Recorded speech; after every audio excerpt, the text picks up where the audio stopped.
ನಮಗೆ 2 ನಿಮಿಷಗಳ ಒಳಗಡೆ ಮಾತು ಮುಗಿಸಬೇಕಂತ ಹೇಳಿದ್ದಾರೆ. ಬೊಮ್ಮಾಯಿ ಅವರು ಉತ್ತರ ಕರ್ನಾಟಕದವರೇ. 2 ನಿಮಿಷದಾಗ ಮಾತು ಮುಗಿಸಿ ನಮ್ಮಲ್ಲಿ ಯಾರಿಗೂ ಗೊತ್ತೇ ಇಲ್ಲ. ಆದ್ರೆ ಅನಿವಾರ್ಯ ಆದಾಗ 2 ನಿಮಿಷದಾಗೆ ಮುಗಿಸ್ತೀವಿ. ಬಹಳ ಅಭೂತಪೂರ್ವವಾದಂತಹ ಒಂದು ವೇದಿಕೆ. ಗಣ್ಯರ ಅಂದರೆ ಇದೊಬ್ಬ ಅಂತ ಹೇಳುವಂತಹ ವೇದಿಕೆ. ಬೊಮ್ಮಾಯಿ ಅವರು ಮಾತಂತ ನಾನು ಆಡಬೇಕಾಗಿರೋ ಮಾತನ್ನು ಅವ್ರಿಗೆ ಮೊದಲು ಹೇಳ್ಬಿಟ್ಟು ಹೀಗಾಗಿ ಒಂದು ಪಾಯಿಂಟು ನನಗೆ ಮಿಸ್ ಆಯಿತು. ಏನಂದರೆ ನಾನು ಬರ್ಬೇಕಾದ್ರೆ ಅನ್ಕೊಂಡಿದ್ದೆ 60 ವರ್ಷ ಭಾಳ ಆಯಿತು. ಕಲಾವಿದರು 60 ವರ್ಷ ಬದುಕೋದೇ ಕಷ್ಟ ಆಗಿದೆ. ನಾವು ನಿಂತು ಕೇಳೋದು, ನಾವು ಊರು ಅಲ್ಲಿರೋದು, ಸಿಕ್ಕ ಬಸ್ಸುಗಳನ್ನ, ಲಾರಿಗಳನ್ನ, ಟೆಂಪೋಗಳನ್ನ ಕಾರ್ಯಕ್ರಮ ಕೊಡೋದು, ಬೆಳಗಿನ ಜಾವದಲ್ಲಿ ನಾಟಕ, ಬಯಲಾಟ, ಯಕ್ಷಗಾನಗಳನ್ನ ಆಡೋದು, ಎಲ್ಲರೂ ಮತ್ತೆ 60 ವರ್ಷ ಬಹಳ ಕಷ್ಟ. ನನಗೆ ಏನಾದರೂ ಅವಕಾಶ ಸಿಕ್ಕರೆ ದಯವಿಟ್ಟು ಅದನ್ನು 40ಕ್ಕೆ ಮಾಡಿ ಅಂತ ಹೇಳಬೇಕು ಅಂತ ನಿರ್ಧಾರ ಮಾಡಿದ್ದೆ. ಆದರೆ ಅವರೇ ಕಡಿಮೆ ಮಾಡ್ತೀನಿ ಹೇಳಿದಾಗ ವಯಸ್ಸು ಅಂತ ಹೇಳಿದೆ. ಮನುಷ್ಯನ ಜೀವನದಲ್ಲಿ ಇಂಥ ಪ್ರಶಸ್ತಿ ತಗೊಂಡ ಮೇಲೆ ನಾವು ಇನ್ನಷ್ಟು ಕೆಲಸ ಮಾಡಬೇಕು ಅಂತ ಅನಿಸ್ತದೆ. ಈ ವೇದಿಕೆ, ಇವರೆಲ್ಲ ಗಣ್ಯರ ಎದುರುಗಡೆ ನಿಮ್ಮಂತಹ ಪ್ರಭುಗಳು, ಸ್ತೋತ್ರ ಪ್ರಭುಗಳ ಎದುರುಗಡೆಗೆ ಇನ್ನೊಂದು 10 ವರ್ಷ ಮಾಡಬೇಕು. ನಮ್ಮ ದೇಹ ಸಹಕರಿಸಿಲ್ಲ. ಫಸ್ಟಿಗೆ ಒಬ್ಬ ಅಮ್ಮನಿಗೆ ಹುಸೇನ್ ಅಂತ ಸನ್ಮಾನ ಮಾಡಿದ್ದಾರೆ. ಆ ಅಮ್ಮನಿಗೆ ಪಾಪ ಮಗು ಇದ್ದಾರೆ. ಅವ್ರ ಮಗಳನ್ನ ಕೇಳ್ತಿರ್ಬೇಕಾ, ಯಾವಾಗ ಹೊರಗೆ ಹೋಗ್ಬೇಕು, ಯಾವಾಗ ಹೊರಗೆ ಹೋಗ್ಬೇಕು ಕೇಳ್ಬೇಕಾಗ. ಅಂದರೆ ಅಷ್ಟು ವಿತರಣೆ ಆಗ್ಬೇಕಲ್ಲ ಬದುಕಿ. ಯಾವ್ದು ಲೈಟ್ ಗೀಟ್ ನೋಡಿ ಮಗು ಗಾಬರಿ ಆದಾಗ ಗಾಬರಿ ಆಗಿರ್ತಾರೆ ಬದುಕಿ. ಈಗ ಸೇರಿ ಅವ್ರ ಮಗಳು ಸ್ವಲ್ಪ ತಡೀತಿ ಮುಂದೆ ನಮಗೂ ಎಲ್ಲಿ 70 ವರ್ಷ ಅಂತಂದ್ರೆ ಇರೋದಕ್ಕೆ ಬರ್ತಿತ್ತು. ವೇದಿಕೆ ಅಂದ್ರೆ ಹುಡ್ಕೊಂತ ಬರುವಂತಹ ವಯಸ್ಸುಗಳಿಗೆ ಸನ್ಮಾನ ಆಗ್ತಂದ್ರೆ ಅವ್ನು ಇನ್ನಷ್ಟು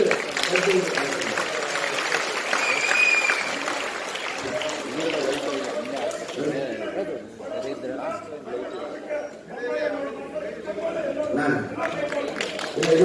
ಮಾಡಿಲ್ಲ. ಮುಖ್ಯಮಂತ್ರಿಗಳು ಮತ್ತೊಂದು ಮಾತನ್ನು ಹೇಳಿದ್ರು. ಪ್ರಾಣೇಶ್ವರು ನಾವು 7-8 ವರ್ಷದಿಂದ ಹೆಸರು ಹೇಳ್ತಿದ್ರು, ಆಗ ಮುಂದೆ ಕಾಡ್ತಿದ್ವಿ, ಅದು ವಯಸ್ಸಾಗಿಲ್ಲ. ಇನ್ನೊಂದು 2 ವರ್ಷ ಬಿಟ್ಟಿದ್ರೆ ಮರಣೋತ್ತರ ಕೊಡ್ಬೇಕಾಗ್ತದೆ.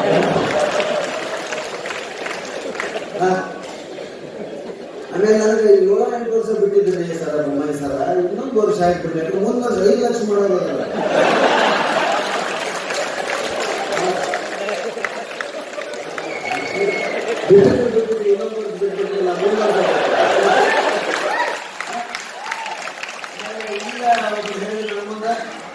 ಅವ್ರ 5 ಲಕ್ಷ 20 ಲಕ್ಷ ಸ್ಯಾಂಕ್ಷನ್ ಮಾಡೋದು ಮತ್ತೊಂದು ಬಾಂಬ್ ಹಾಕಿದ್ರು.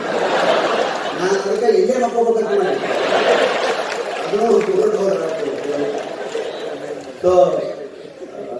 ರಾಜ್ಯೋತ್ಸವದ ಸಭೆಗಳಲ್ಲಿ ಇಂಥ ಹಾಸ್ಯ ಈ ಥರದ ಮುಖ್ಯಮಂತ್ರಿಗಳ ಮಾತು ನಾನು ಅವತ್ತು ಕೇಳಿರಲಿಲ್ಲ. ಇದಕ್ಕೆ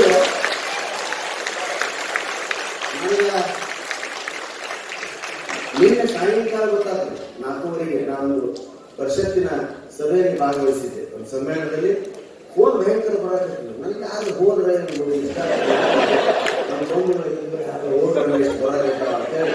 ಹೊರಗೆ ಬಂದು ಕೇಳಿ ನಾನು ನೋಡ್ತೀನಿ, ಇಲ್ಲ ನಿಮ್ಗೆ ಪ್ರಶಸ್ತಿ ಡಿಕ್ಲೇರ್ ಆಗೈತೆ, ನೀವು ನಂಬಕ್ಕಾಗಿಲ್ಲ. ಯಾಕಂದ್ರೆ ನಾನು ಆಸೆ ಬಿಟ್ಟ 7-8 ವರ್ಷ ಆಗಿದೆ. ಅಂಥದ್ರಾಗ ಬಂದು ನೋಡಿ ಬಹಳ ಸಂತೋಷ ಆಯ್ತು. ಆದ್ರೆ ಎಷ್ಟು ತ್ರಾಸ ಆಯ್ತು. ನಾನು 4:00ಗೆ ಸುದ್ದಿ ಬಂದೈತೆ, ಬೆಂಗಳೂರಿಗೆ ಬರೋದು ಹೇಳಿ 4:00 ಮೇಲೆ ಯಾವ ಬಸ್ ಹಿಡಿಬೇಕು, ಬಟ್ಟೆ ಯಾರು ಹೋಗ್ಬೇಕು, ಹಂಗ ಹೋಗ್ಬೇಕು,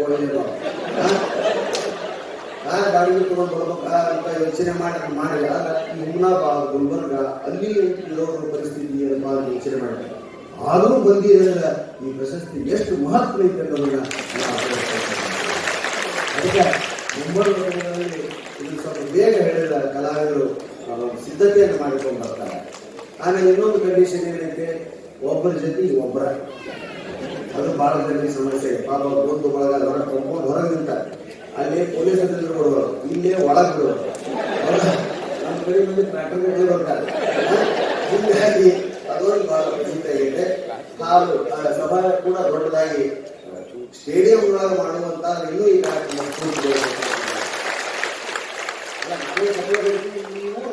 ಹೇಳಕ್ಕೆ ಬರಲಿಲ್ಲ. ಬಿಸಿಲು ಹೊಡಿತಿರ್ತಕ್ಕ ಬೆಂಗಳೂರು ಮಾಡಿದ್ರು. ಹೀಗಾಗಿ ಅದಕ್ಕೆ ಅವರ ನಿರ್ಧಾರ ನಾವು ತಗೊಳ್ತಾರೆ. ಬಹಳ ಸಂತೋಷ ಆಯಿತು. ಬೆಂಗಳೂರಿಗೆ ಬಂದ ಮೇಲೆ ನನ್ನ ಭವಿಷ್ಯವೇ ಬದಲಾಯಿತು. ಒಂದಿಷ್ಟು ಇಂಗ್ಲೀಷ್ ಅಂತ ಬಂತು ನಾವು. ಯಾಕಂದ್ರೆ ಬೆಂಗಳೂರು ಜನ ಉತ್ತರ ಕರ್ನಾಟಕ ಭಾಷೆಯನ್ನು ಹಿಡ್ಕೊಂಡು ನಾನು ಇಲ್ಲಿಗೆ ಬಂದಾಗ ಬಹಳ ಎಂಜಾಯ್ ಮಾಡಿದೆ. ನಿಮ್ಗೆ ತಿಳಿಯುತ್ತೋ ಇಲ್ವೋ ಅಂತ ನಾನು ನಿಮ್ಮ ಭಾಷಾದಾಗ ನೀವು ಮಾತಾಡ್ರಿ, ನೀವು ಹೆಂಗೆ ಬಯಸುವಂತೀರೋ ಹಂಗೆ ಹೇಳ್ರಿ ಅನ್ನೋ ಅದು ಬಹಳ ಚಾಲೆಂಜ್ ಆದ ನನಗೆ. ಹೀಗಾಗಿ ಅದೆಷ್ಟು ಸ್ವೀಕರಿಸಿದ್ರು ಅಂದ್ರೆ ನಾನು ಬೆಂಗಳೂರು ಭಾಷೆದಾಗ ಮಾತಾಡಲಿಕ್ಕೆ ಇವಾಗ ನೀವು ಉತ್ತರ ಕನ್ನಡ ಭಾಷೆ ಬಿಟ್ಟು ಬಿಡ್ರಿ, ನೀವು ಮಾತಾಡ್ಬೇಕಾಗಿತ್ತು ನನ್ನ ಅಂತಾನೆ ಹೇಳ್ತಾರ.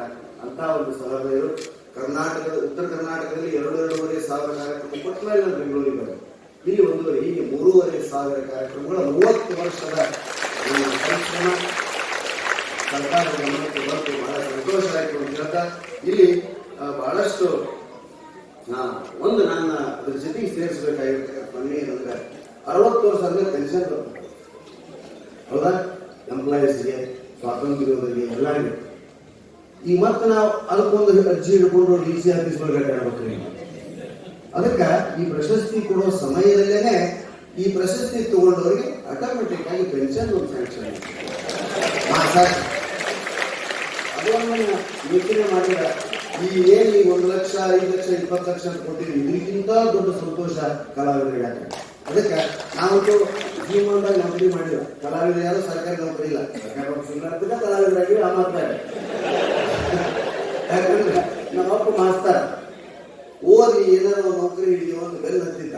ನನಗೆ ಒಟ್ಟ ತಲೆಗೆ ಹತ್ತಿಲ್ಲ. ನನಗೆ ಆರ್ಟ್ಸ್ ಬಹಳ ಇಷ್ಟ ಇತ್ತು. ನಮ್ಮಪ್ಪ 3 ಮಂದಿ ಮಕ್ಕಳು. ನಮ್ಮಪ್ಪ ನಾವು ಮೊದಲನೇದವ BA ಮಾಡಿದ, 2ನೇದು BCom ಮಾಡಬೇಕು, 3ನೇದು BSc ಮಾಡ್ಬೇಕಂತ BA, BCom, BSc ಆ ಆರ್ಡರ್ ನೋಡಿದ ಹೊತ್ತು ನಾವು ಡಿಸ್ಆರ್ಡರ್ ಅನ್ನೋದ ತಗೋತಾರೆ.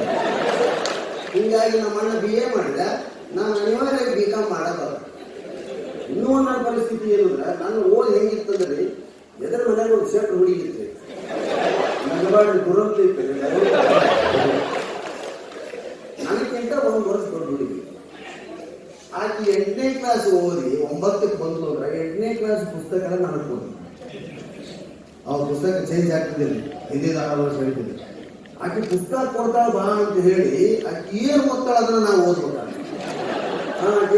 ಎಷ್ಟನೇ ಕ್ಲಾಸಿಗೆ ಅವರಿಗೆ 10 ನೀನು 10 ಕ್ಲಾಸ್ ಅವ ಪುಸ್ತಕ ಸಚಿತ್ತು ಮುಂದೆ ಅವ್ರಿಗೆ ಶರ್ಟ್ ಹುಡುಗಿರಿ ಲೆಕ್ಕ ಬೇಕಾಗತ್ತೆ ನೋಡಿ. ಶರ್ಟ್ ವ್ಯಾಪಾರಕ್ಕೆ ಅವ್ರಿಗೆ ಕಾಮರ್ಸ್ ಮಾಡಿದ್ರು, ನನಗೆ ಅನಿವಾರ್ಯ BCom ಮಾಡ್ಬೇಕಾಗ. ಪುಸ್ತಕ ಪುಸ್ತಕ ಸಿಗ್ತಾವ ಅಂತ ಕಾಮರ್ಸ್ ಮಾಡಿದ.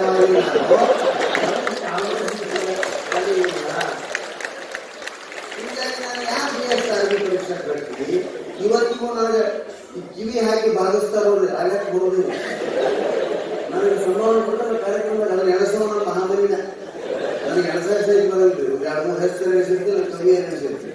ಹೆಚ್ಚು ಕೊಟ್ಟರೆ ಜಲ್ದಿ ಹೋಗೋ ನಡೀತೀನಿ, ಕಮ್ಮಿ ಕೊಟ್ಟರೆ ಹೊರಗೆ ಹೋಗೋದು ನಡೀತೀನಿ. ಹೀಗಾಗಿ ನನ್ನ ಪರಿಸ್ಥಿತಿ ಹೆಂಗಾಯ್ತು ಅಂದ್ರೆ ಜೀವನವನ್ನ ಚಾಲೆಂಜ್ ಆಗಿ ತಗೊಂಡೆ. ಕೇವಲ ಬಾರಿಯೇ ನನ್ನ ಬಂಡವಾಳ ಆಯ್ತು. ಜನರ ಕಿವಿಗಳೇ ನನ್ನ ಪ್ರಶಸ್ತಿ. ಇವತ್ತ ನನ್ನಂತೆ ಮಾತನಾಡುವಂತ 14-16 ಜನ ನನ್ನ ಫಾಲೋವರ್ಸ್ ಸ್ನೇಹಿತರಿದ್ದಾರೆ ಎಲ್ಲ ಊರುಗಳಲ್ಲಿ. ಅವರು ಕೂಡ ಇವತ್ತೆಲ್ಲ ಟಿವಿಗಳ ಮುಂದೆ ನೋಡ್ತಿರ್ತಾರೆ. ಮುಖ್ಯಮಂತ್ರಿಗಳು ಘೋಷಣೆ ಮಾಡಿರ್ತಕ್ಕಂಥ ಎಲ್ಲ ಘೋಷಣೆಗಳು ಕೇಳಿ ಅವರು ಮೈ ನರಳಿರ್ತಾರೆ. ಅವ್ರ ಪಾಪ ಅವರು ಊರಾಗ DC ಅವರು ನಿಮ್ದೊಂದು ಮಾಡಂಡಿಂದ ಇಲ್ಲಿ ವಯಸ್ಸಾಗಿಲ್ಲ ಇವರು. ಆಮೇಲೆ ಎಲ್ಲಾರು ನಮ್ಮ ಶಿಸ್ತಿಗೆ ಎಂತವ್ರಂದ್ರೆ ನಮ್ಮ ಗುರುಗಳಿಗೆ ಇನ್ನ ಕೊಟ್ಟಿದ್ದೀವಿ, ನಮಗ್ ಬೇಡ. ಅವ್ರು ತಗೊಳ್ಳಾಗ ನಮಗ್ ಕೊಟ್ಟಿರಿ ಅಂದ್ರೆ ನಮ್ಮ ಅವರ ನಡುವೆ ಸ್ನೇಹ ಬಿಟ್ಕೋಬೇಕು ಅಂತ ಹೇಳಿ ನನ್ನ ಸಲುವಾಗಿ ತಮ್ಮ ಪ್ರಶಸ್ತಿ ತಿರಸ್ಕರಿಸಿದವರನ್ನ ಅರ್ಜಿ ಕೊಡಲಾರ ಸ್ನೇಹಿತರು. ಆದ್ರೆ ಮುಂದಿನ ವರ್ಷದಿಂದ ಏನು ನಿರ್ಧಾರ ತಗೊಂಡು ಅದು ಅತ್ಯಂತ ಶ್ಲಾಘನೀಯ. ಜೊತೆಗೆ ಅವರಿಗೆ ಇಮಿಡಿಯೇಟ್ ಅಂದ್ರೆ ಇವರ ಪೆನ್ಷನ್ ಕೊಡೋದು ಬೇಡ, ಸಂಬಂಧಪಟ್ಟ ಜಿಲ್ಲಾಧಿಕಾರಿಗಳಿಗೆ ರಾಜ್ಯೋತ್ಸವ ಪ್ರಶಸ್ತಿ ಬಂದಂತ ವ್ಯಕ್ತಿಗೆ 60 ವರ್ಷ ಕಲಾವಿದರ ಮಾಸಾಶನ ಕೂಡ ಇಮಿಡಿಯೇಟ್ ಸ್ಯಾಂಕ್ಷನ್ ಆಗಬೇಕು. ಅದಕ್ಕೆ ಡಾಕ್ಯುಮೆಂಟ್ ಬೇಕು, ಅದು ಕೊಡುವಂತ ವ್ಯವಸ್ಥೆ ಆಗಬೇಕು ಅನ್ನೋದು ನಮ್ಮ ಏನಾದ್ರು. ಯಾಕಂದ್ರೆ ನನಗೆ ಸಿಕ್ಕೈತಿ ಅಂದ್ರೆ ನಮ್ಮ ಊರಾಗ 7 ಕಲಾವಿದರು ಮಾಸಾಶನಕ್ಕೂ ಅರ್ಜಿ ಹಾಕೋದು ಶುರು ಮಾಡಿದ್ದಾರೆ. ಏನು ರಗಳೆ ಬಂತಪ್ಪ ಇದುವರೆಗೂ ನಾವು ಬದುಕಿದ್ದು ನೀವೆಲ್ಲ ನಕ್ಕು ನಮಗೆ ಕೊಟ್ಟಂತ ದುಡ್ಡಿನ ನೆಗೆಸಿ ತಗೊಂಡು ನಾವು ದುಡ್ಡು ಬಳಸಿ ಆ ದುಡ್ಡು ಹೊರಗೆ ನಾವು ಅಷ್ಟೀವಿ. ಕೊಟ್ಟ ಕಾರ್ಯಕ್ರಮ ನಾವು ಬಸ್ ಹೋಗ್ಬೇಕು. ಎಲ್ಲ ಕನ್ನಡ ಬೆಂಗಳೂರಾಗ ಯಾವಾಗ ಬಂದಾಕವೋ ಯಾವಾಗ ಶುರು ಆಗ್ತಾವೋ ಗೊತ್ತಿಲ್ಲ ಅಂತ ಪರಿಸ್ಥಿತಿ. 10 ಗಂಟೆಗೆ ಮುಂದೆ ಪೊಲೀಸರು ಬಂದು ಮಾಡಿದ್ರು. ನಾವು ಬುದ್ಧಿ ತಂದವರಲ್ಲ, ಕೊಡ್ಲಿಕ್ಕೆ ಹೋಗಂಗಿಲ್ಲ. ಬಸ್ ಸ್ಟ್ಯಾಂಡ್ ಒಂದು ಬಸ್ ಇಲ್ಲ. ಇಷ್ಟೆಲ್ಲ ಕಷ್ಟದ ಮಧ್ಯೆ ಬೆಂಗಳೂರಿನಲ್ಲಿ 4-5 ವರ್ಷ 10 ವರ್ಷಗಳಿಂದ ಶ್ರಮ ಪಡ್ತಾ ಇದ್ದೀವಿ. ಬೆಂಗಳೂರಿನ ಜನ ನಮ್ಮಲ್ಲಿ ಹೇಳುವಂತ 2 ಮಿನಿಟ್ ಮಾತಾಡೋದು 3 ಮಿನಿಟ್ ಹಾಕೋದು ಕಾಣಿಸ್ತದೆ. ಈ ಊರು ಯಾವಾಗ 2 ಮಿನಿಟ್ನಾಗ ಮುಗಿಸ್ಬೇಕೆಲ್ಲ ಇದೆ. ನಾನು ಈ ಊರಿಗೆ ಬಂದು ಹೊಸದಾಗಿ ಒಂದು ಸ್ಪರ್ಧೆ ಇತ್ತು. ಏನು, ನಿಮ್ಮ ಜೀವನದ ಕಥೆಯನ್ನು 2 ಲೈನ್ನಾಗ ಸ್ಟಾರ್ಟ್ ಮಾಡಿ ಮುಗಿಸ್ಬೇಕು. ಸಾಧ್ಯ ಅಂದ್ರೆ ಅಲ್ಲಿ ಫಾಸ್ಟ್ ಜೀವ ನೋಡ್ರಿ. ನೆಕ್ಸ್ಟ್ ಬಸ್ ಬಂದಾಗ, ಆಟೋ ಸಿಗೋದಾಗ, ಓಲಾ ಬರೋದ್ರಾಗ ಸಾಲ. ನಾವು 70 ವರ್ಷ 80 ವರ್ಷದ ಮೇಲೆ ಹನಿಮೂನ್ಗೆ ಹೋಗೋರು ನಾವು. ಈಗ ಫ್ರೀ ಆಗಿಲ್ಲ ಅಂತ ಹೇಳಿ. ಯಾಕಂದ್ರೆ ಜಾಯಿಂಟ್ ಫ್ಯಾಮಿಲಿ ಹನಿಮೂನ್ ಮಾಡಕ್ಕೆ ಯಾವಾಗ ಅವಕಾಶ ಇರಲ್ಲ. ಮೊಮ್ಮಕ್ಕಳು ಅವ್ರ ಕೆಲಸದ ಬಿಸಿಯಾಗಿ ನೀವು ಇಬ್ಬರು ಹೊರ ಹೋಗ್ಬೋದ್ರಿ.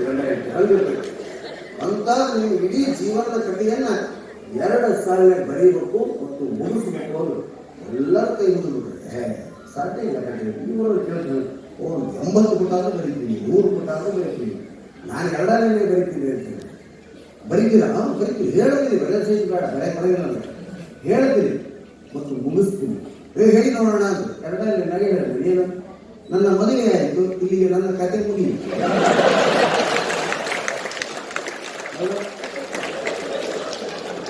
ಈ ಮೂರವರು ಇಷ್ಟು ಸಂತೋಷ ಪಟ್ಟರು. ಅವತ್ತಿನ ನನ್ನ ಮ್ಯಾಗ ಕಾರ್ಯಕ್ರಮ ಕರ್ಸಕರು 3,500 ಕಾರ್ಯಕ್ರಮಗಳಾದವು. ಇವತ್ತು ರಾಜ್ಯೋತ್ಸವವಾಗಲು ನಾನು ಹೊರಕೊಂಡಿಲ್ಲ, ಉಳಿದುಕೊಂಡು ಬರಬೇಕು.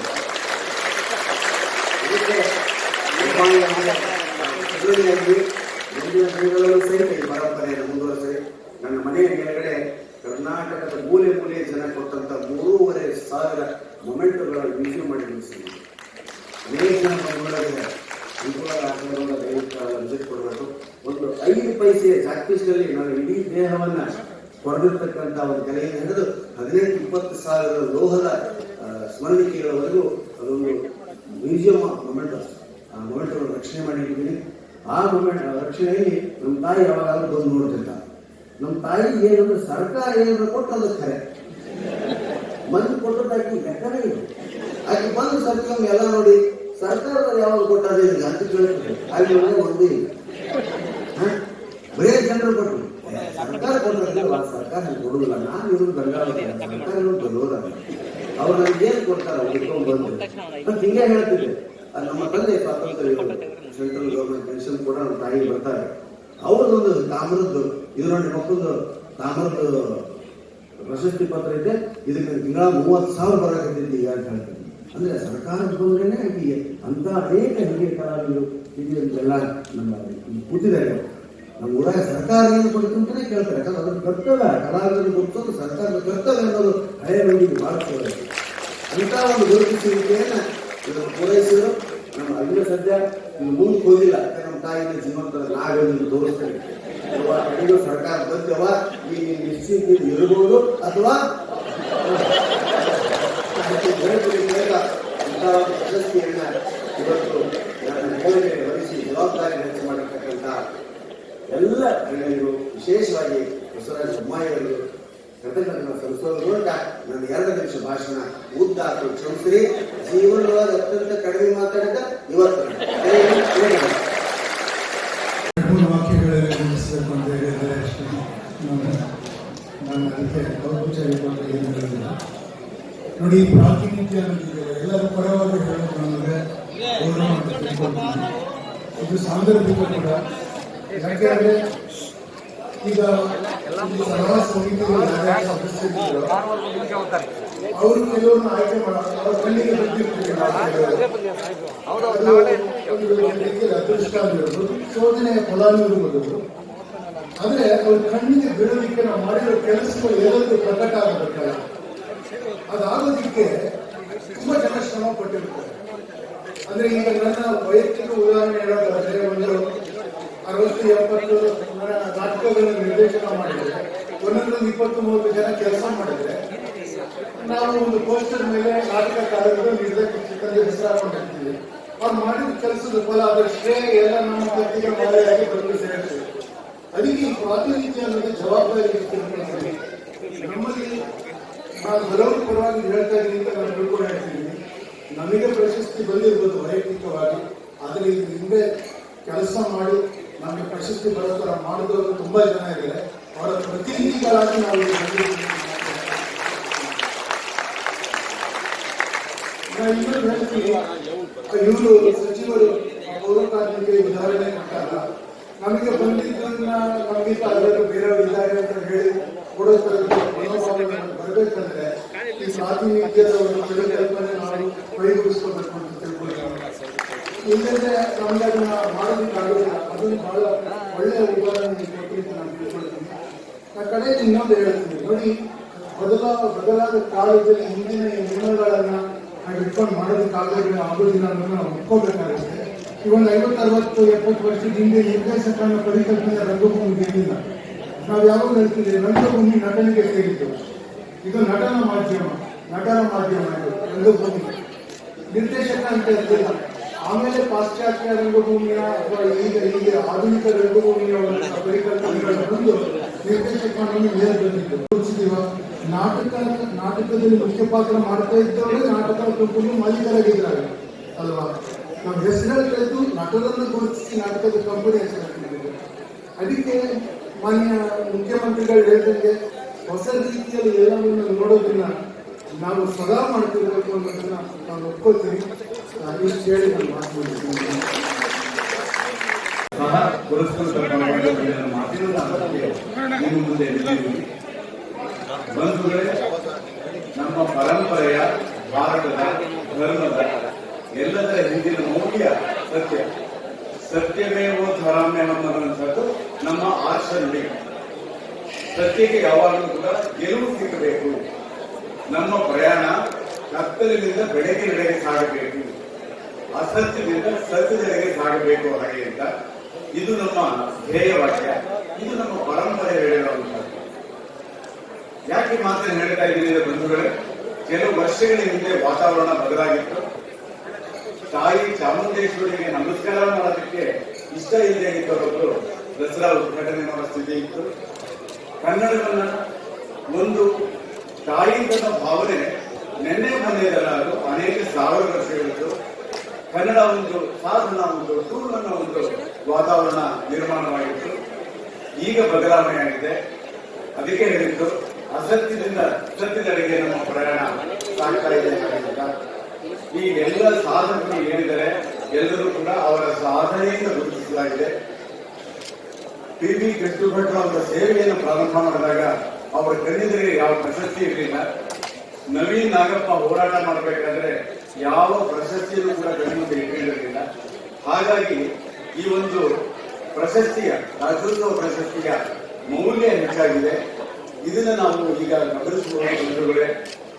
ನಾವು ನಮ್ಮ ತಾಯಿಯನ್ನ ಗೌರವಿಸ್ತೀವಿ, ಹಸುವನ್ನು ನಮ್ಮ ತಾಯಿ ಅಂತ ಹೇಳ್ತೀವಿ, ಭೂಮಿಯನ್ನ ನಮ್ಮ ತಾಯಿ ಅಂತ ಹೇಳ್ತೀವಿ, ಹಾಗೆ ಭಾಷೆಯನ್ನು ಕೂಡ ನಮ್ಮ ತಾಯಿ ಅಂತ ಹೇಳ್ತೀವಿ.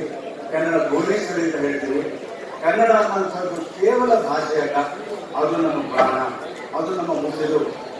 ಈ ಒಂದು ವಾತಾವರಣ ಬದಲಾಗಿತ್ತು. ಇದನ್ನ ಗೋಲ ವಸ್ತುವನ್ನು ತಾವು ನೋಡುವಂತಹ ಒಂದು ವಾತಾವರಣ ನಿರ್ಮಾಣ ಆಗ್ತಾ ಇತ್ತು.